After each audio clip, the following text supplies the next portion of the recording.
not be that great of a dynasty rookie class, but it is looking like potentially an all-time rookie tight end class with Kenyon, Sadiq, and Eli Stowers blowing up the combine. A couple other guys deeper down the list look like legitimate sleepers. I am joined by Ryan Heath from Fantasy Points. We are going to break down that 2026 NFL tight end class, beginning with Kenyon Sadiq. Ryan, can you tell me that it's okay that he maybe wasn't the best tight end on his team? I'm a little worried that Jeremiah Johnson had 2.56 yards per route run to 1.6 yards per route run for Sadiq last season. The draft capital is going to be elite, but I'm worried he just might not be that good. Yeah, I think it's fair to poke holes in his production profile. Even like going back to his sophomore season, freshman season, like he's still playing behind guys that are future NFL, but are nowhere near like day one caliber prospects. Your Troy Franklins, your Tez Johnsons, and of course Terrence Ferguson, all out producing him earlier in his collegiate career. But I mean, this past season was quite a bit better. 26% receiving touchdown market share. That ranks second best among all tight ends invited to the combine this year. So that's at least one stat you can point to and say, yeah, he was pretty dominant in that way, at least in scoring. But yeah, I don't know. Compared to some of the elite tight end seasons we've seen, or prospects we've seen come out over the past few years, like your Tyler Warrens and your Harold Fannons putting up some of the best tight end seasons in FBS history, it's just hard to get that excited about Sadiq's production profile.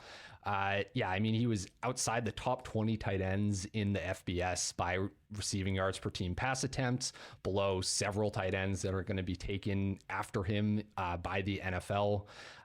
And he was behind projected undrafted free agent wide receiver Malik Benson in receiving yards per game this past year. So yeah, Sadiq's production profile doesn't wow me. His athletic profile does wow me.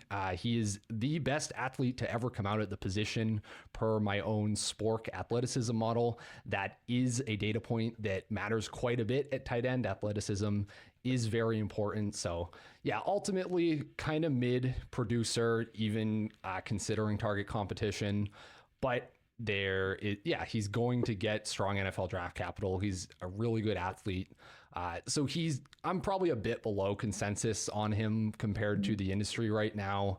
I know some people were like excited to want to push him ahead of some of the like top 3 wide receivers after the combine. I'm nowhere close to that. He will cap out at the 106 in dynasty rookie drafts for me. And he may even be below that, honestly, depending on once I kind of dig into some of these more back end of the first round wide receivers.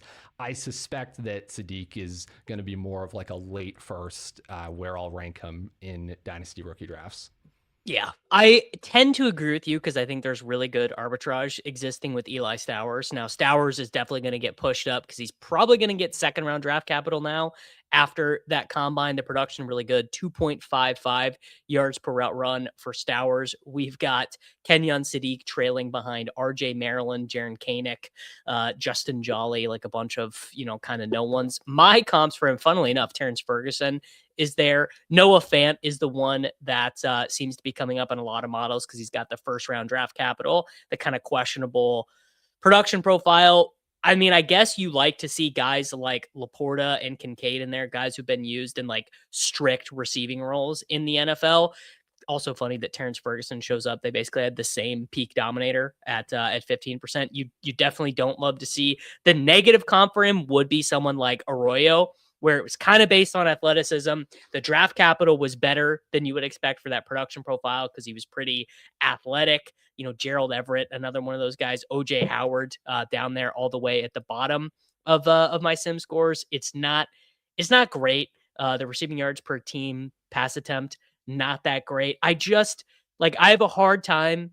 He's getting a lot more expensive in these pre-draft contests as well, which I don't love. The big best ball tournaments is like, I think he's in like the 120s now.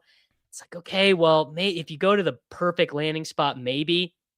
I do wonder if Sadiq actually ends up being like maybe like I want to say like Pitts, but Pitts had 1,000 yards. But like Sadiq might end up being great, but I feel like it might take him. He's also coming in the NFL very young. He's going to play. Like this is going to be his age 21 NFL season because he's 21, right? And he actually just turned 21. So play is really his breakout age was 20. Actually, if his draft age is going to be 21.1, I'm just I'm a little worried. And honestly, I like Stowers better. I think that Stowers' production profile is way better.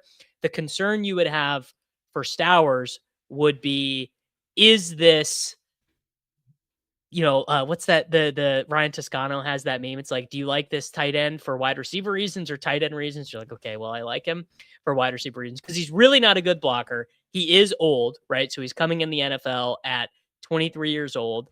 His tight end production score in his breakout age is good. Peak dominator rating of 27%.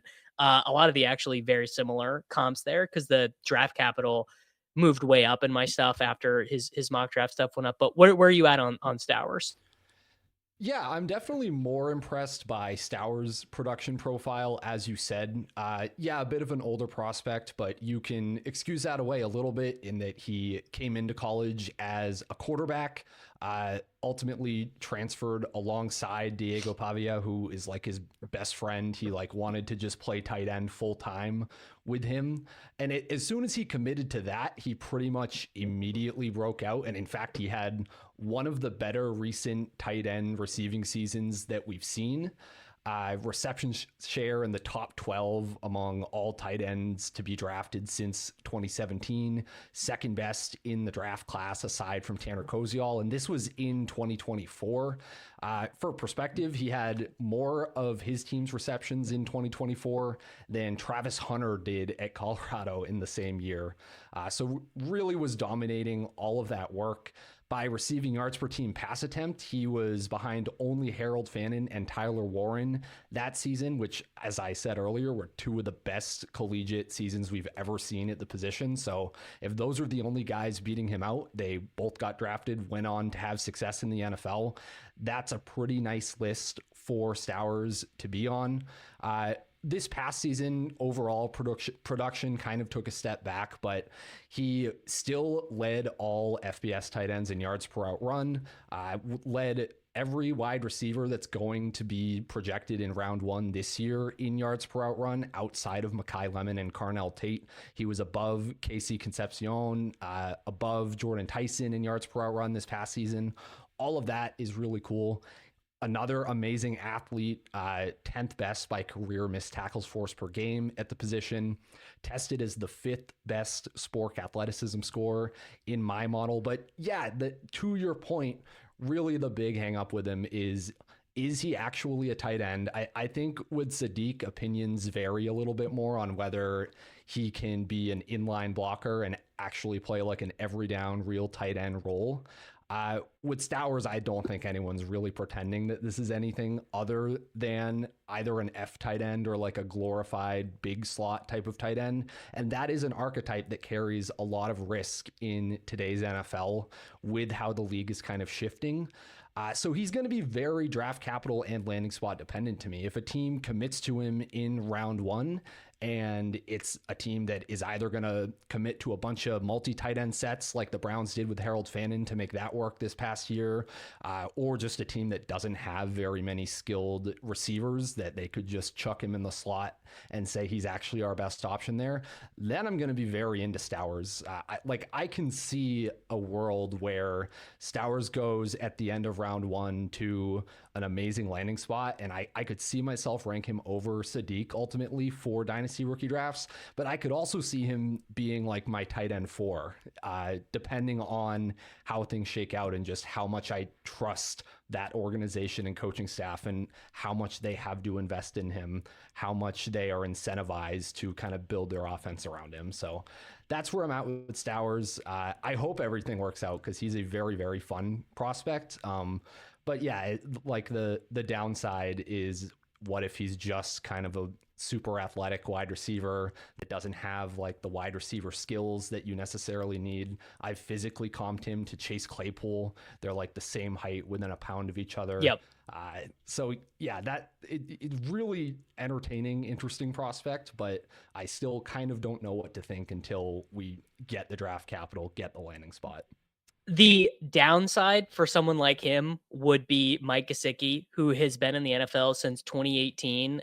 He did have like the one mega season for Miami where he caught 73 passes. He caught 65 passes for a really bad Cincinnati team, but he's never been a full-time player. He's always had to play with a Drew Sample, a Charles Clay, like just someone who's, can play in line, put their hand in the dirt. Actually, Gesicki's best usage has been for Cincinnati when one of Chase or T. Higgins is out. And while that is like a valuable NFL player, it's not super valuable for fantasy because he's just not able to accumulate the volume. So a team, it could be one of those things where the team views it like, when the fast X wide receivers go in the first round, the people say, oh, well, they're more useful for their real NFL team than they are for fantasy. John Ross, Henry Ruggs when he was in the NFL, Philip Dorsett, these style of guys who just run the clear outs. Like that is a role and it could matter. Jonnu is another interesting comp where it took a very special set of circumstances and a coach who was really willing to use the things he could do and then disregard the things he couldn't do. I mean, if I was a coach, I would want a lot of guys like Stowers on my team, and I would want a lot less guys like our next guy on my team.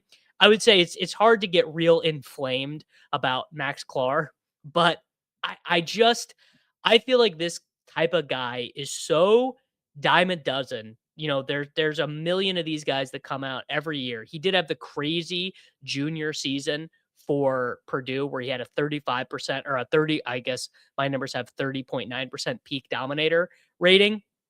But then he transfers to a real school that plays real games that are real competitive, and he has a 10% dominator rating playing with real NFL players. I mean, I have to go look at the 2023 Purdue Boilermakers. I'm going to guess there is 0 NFL wide receivers on that team. And you look at the comps, and it's dude, Jeremy Ruckert, Nick Vannett, Tyler Croft, John Bates, like it's the exact type of guys that would be the concern, which is sure, Max Klare might be a 3rd round pick, the same way Drew Sample was a 3rd round pick, and he maxes out at 37 receptions. Like, convince me that this guy's not Josh Oliver. All right, I'll do my best. So after he redshirted his freshman season at Purdue, his second year, sophomore year, redshirt freshman, whatever you want to call it, he was 3rd on the team in receiving yards per game, but he was playing with Deion Burks, who is projected to go in round 4 this year. So killed the combine. Yeah, killed the combine, played with some NFL talent, at least at that point. Then, yeah, he has the massive age 21 breakout season where he's the only guy at Purdue. They win 1 game. You can say that this was all created by garbage time and prevent defense and whatever you want there. But that doesn't change the fact that, at least on paper, Purdue played the 4th toughest schedule in the FBS that year. He went for a 7-catch, 91 receiving yard game against Penn State. So he's facing legit competition in terms of defenses, even if not in terms of target competition. And the numbers are really, really impressive. 2.08 receiving yards per team pass attempt was 4th best among all FBS tight ends that year, behind only Tyler Warren, Harold Fannin, and Stowers. By yardage market share that year, he was behind only Fannin, Tyler Warren, and Colston Loveland. So just a lot of really successful NFL tight ends that this production is comping to. And then, yeah, of course, he transfers to Ohio State because he just had an amazing season. He can go to a bigger school. And you say, yeah, he didn't do much when he was with actual NFL players, but I think that's like underselling who the NFL players are. It's Jeremiah Smith, who is the future like Dynasty rookie 101 locked in, and Carnell Tate, who's going to go in the top 10 this year. Like this was the toughest possible competition that he could have faced. And he still averaged 32 receiving yards per game, was 3rd on the team. That's not that far behind what Kenyon Sadiq averaged this past season. So Yeah, I just am very intrigued by Max Klare. And I think the production profile is honestly underrated by people just because of that final season. And in like a different world where he went to some other program that didn't have multiple future top 10 picks on it, he could have followed it up and had like honestly a comparable production profile to Stowers.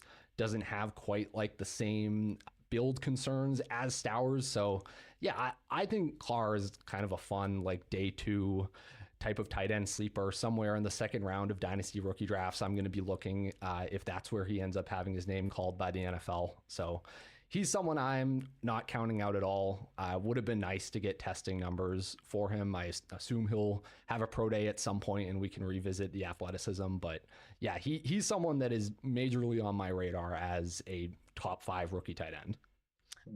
The non-testing seems to me to be a pretty big worry because everyone who tested this year, like they really tested. Like it's like it's like the fastest group of rookies of all time. The RAS numbers are insane. Now there's a couple things going in to that. One, these guys like know their whole livelihood depends on it. Also, a lot of these guys are rich. Saw someone bring that up. But the NIL money, these guys can get like dietitians and trainers and stuff like super young, which I think is kind of interesting. Which is like, I mean, I don't know if that is bad or good for someone like Klare, but like a guy who I did like coming in who did not test was Justin Jolly. I was pretty into Justin Jolly's receiving profile, and the fact that he did not test, I'm like, ooh, I don't love that, because if you did not test and you're getting frame mogged by Jaron Koenig, I like really don't like that for you. And his comps are a lot of what you'd expect,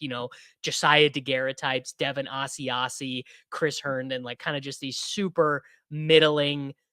Oh, I remember Chris Herndon was on the bottom of my dynasty taxi squad for 3 years when he was on the Jets, and it never happened. And the Patriots, I think Devin Asiasi was maybe even a second round pick the year that the Patriots took Dalton Keene. Nothing came from those guys. But I mean, I guess if Jolly's a third round pick, maybe because I do all the production in my stuff is age adjusted, and he broke out super young, so age adjusted production is really good. Opposite for Trig. Trig was a late breakout, but was like, I mean, his average depth of target was really high. Like he was a kind of a Terrence Ferguson analog. Gunnar Helm is a guy I like. Did any of the other guys who did not test, did you like any of them? No, I mean, Klare was probably the biggest one. I like Jolly quite a bit as well, or at least I'm intrigued and interested. Bit of like a smaller build, but yeah, the production is intriguing. He outproduced Casey Concepcion by receiving Hmm. yards per game in 2024, right after he transferred in from UConn, and right after Concepcion had just had one of the 5 best freshman wide receiver seasons of the past decade. By receiving yards per team pass attempt. So that at least is really interesting. I believe Jolly leads the class in career missed tackles force per game, which is a big input to my model just because it shows creation after the catch ability, and kind of gives us more explanatory power, predictive power, even alongside draft capital. So yeah, he's someone that I'm going to be interested to see the testing numbers for. But yeah, outside of that, I mostly think I learned what I needed to at the combine for most everybody else. Yeah, last guy I liked who was a little interesting who did test. We got Tanner Koziel coming in with a 97 RAS. Now he did not do all the drills, so however you want to deal. Tight end is the one position where I was able to find significant correlation with RAS. I mean, I tested it for running backs. I tested it wide receivers. Your model will actually get worse if you start to include any kind of athletic benchmarkers because it's so baked into draft capital. Like the relationship between 40 and draft capital is like fairly linear, which I mean, no duh, like you want fast wide receivers, but you are able to find some of these guys. And Koziel is a nice mix of being big, 247, with the like decent-ish receiving production. Like I believe he led Houston in receptions. Another thing I found was receiving yards per team pass attempt, very useful. but also for tight ends, just raw receptions, like just like raw, like having 70 catches, like just a greater volume of catches was positive correlation, which makes total sense if you think about it. Like, is this guy a blocking tight end or is this guy a receiving tight end? But what do you have on him? Yeah, I mean, as you're kind of saying here, the most predictive stat in my tight end model alongside draft capital is reception share. I'm just going to read off the 7 best reception shares by drafted tight ends since 2017. You've got a Harold Fannin season at the top, then 2 Trey McBride seasons in second and third place, a Tyler Warren season in fourth place, Tanner Koziel in fifth place, 2024, then Michael Mayer in sixth, and then another Tanner Koziel season from 2025 in seventh place. Sam Laporta, Colston Loveland coming in right after him. So, yeah, he has multiple seasons where he is ranking very highly in some of these predictive metrics. I think the knock on Koziel is he's not necessarily. And he tested well by RAS. He tested fairly well, though not quite as well in my Spork athleticism model. I think because I adjust for weight rather than height, and I think RAS cares more about height. But for me, in my model, he was 72nd percentile. That's still good. That's above where you need to be, above the baseline for sure for productive tight ends. But I mean, he ran just a 4.71. Kind of the film people knock on him is that he's not like an explosive downfield threat whatsoever. He's not going to be burning anybody. And you see that in the testing numbers. I think you see that in the yards per target, the yards per reception, like efficiency numbers.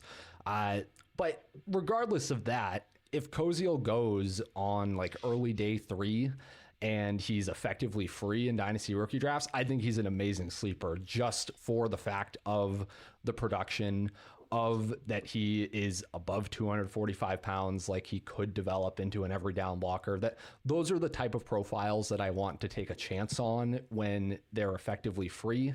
I know he's something of like a database, like analytics favorite, so maybe he gets steamed up above that, but I do kind of wonder if, like, similar to an Aronde Gadsden last year that had a lot of the same kind of things going for him, just with a lighter build, where he fell to day 3 and the hype kind of died down until July when he was in training camp and everyone was like, oh my God, this guy's really good, and Harbaugh won't stop talking about him. Like, I think there could be a window with Koziel if he falls in the draft to kind of get in on the cheap, and that's what I'm going to be looking to do. My call for the Gadsden this year would be Jolly. Just like obvious production profile, didn't test, is going to totally get lost in the mix. Like, I mean, Gadsden, I know on a bunch of my dynasty teams, like he either went undrafted and I claimed him later, or I have like the teams that I have him on, I spent a 4th round rookie pick on him, because these guys do get so lost in the shuffle. But I probably am going to be below market on Sadiq, ahead of market on Stowers, probably below market on Klare.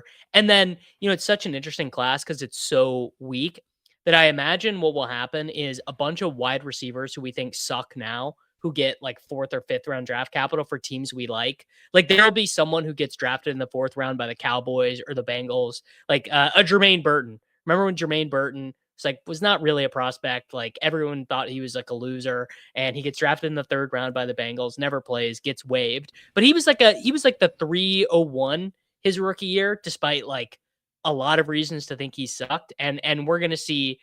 I mean, we're gonna like Ted Hurst if he gets drafted by the. I don't know. If Ted Hurst gets drafted by the Bengals in the 4th round, he could be the 210. He really could, because it's that weak of a class. So it'll just be. I like stockpiling the tight ends in this class more than the wide receivers. Yeah, I 100% agree. I think this is a deep wide receiver class, but people are generally a little bit more woke to that than they are to the tight ends, I think. And yeah, just it's a typical dynasty rookie draft thing where just the tight ends after the top few kind of get no love. And they are also, it's the best place to draft the Justin Jolies, or just the not a Stowers because he'll be more expensive, but that archetype of tight end where you don't actually know if they're going to have an every down NFL role where the floor is really low, that they may not be full-time players ever, that's the perfect place to draft all of those guys in the third, the fourth, the fifth round of dynasty rookie drafts, just because, yeah, the opportunity cost is so low. Literally all that matters is upside. Like a 1 month stretch of production can let you profit on that pick from a player. So yeah, having those tight ends there and just taking several of those bets is also one of my favorite things to do. All right, there you go. If you guys want to check out more of Ryan's work, you can get that over at fantasypoints.com. They are also on the Fantasy Points Dynasty YouTube channel that they have running over there. That is a brand new project for them. So you guys should go and check that stuff out. Make sure that you like the video. Make sure you are subscribed for daily fantasy football videos. And I will be back with all of you guys tomorrow.